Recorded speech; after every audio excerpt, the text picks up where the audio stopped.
Hey all you Inzers out there, welcome back to DIY and That. It's 65 degrees with occasional showers here in beautiful rural Avella, Pennsylvania. The time is 10:17. Today we're back in the shop with another Quick Tip Tuesday. If you find you are out on the job somewhere and you do not have your impact driver or cordless drill with you and you have some large screws to drive, you have a few options that might help you out. First of all, don't use Phillips head screws.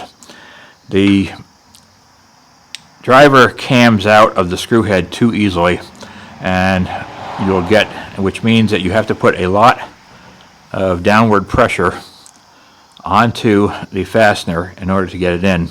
So that's really hard on the arms, and it tends to wreck the top of the screw, and then you get a screw stuck that's half stripped out. So do not use Phillips head screws for anything unless you absolutely have to. But there are a few things you can do beyond that make life easier. First of all, obviously, you need to create a starter hole. If you don't have your drill with you, you can use a nail and just drive it in just to get the screw started. So that's a big help. Another thing you can do is to take a little bar of soap and rub the screw along it. What this does is it creates lubrication for the screw as it goes in, so it makes it a lot easier to drive. This is an old-timer's trick. Just one caution, do not do this with any screw that has a structural purpose. If it goes in easier, it will come out easier. You don't want that in a situation where the screw is carrying a lot of load. So just something to think about. Now, some screwdrivers have either a square or hexagonal shank on the shaft. And that is designed to take a wrench so that if you are driving a big screw in, you can use the wrench to give you additional leverage, and it makes it much easier to turn it. And also means that you can take one hand and put pressure down on the screw so the driver doesn't come out of the slot, and use the wrench to turn it. So that helps out an awful lot.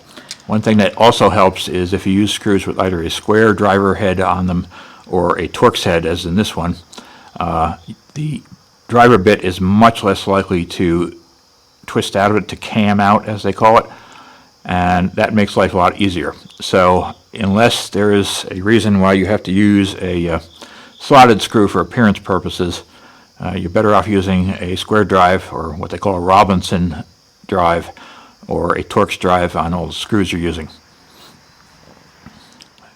The shank on the driver bits is 1/4 inch, so if you have a ratchet and a 1/4 inch socket, you can put that in there and use that to put the screw in, and that gives you quite a bit of leverage.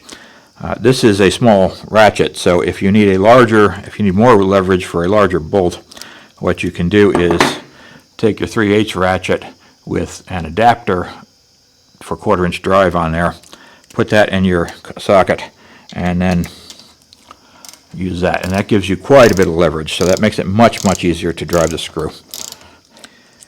If you have an old brace,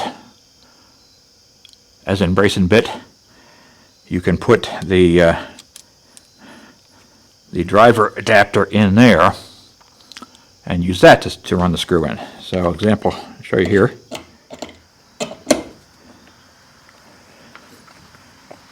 And that gives you quite a bit of leverage to swing that in. So that makes that much easier than trying to do it with a screwdriver. So there's a few different ways that you can make driving long screws, either if you don't have your power driver with you.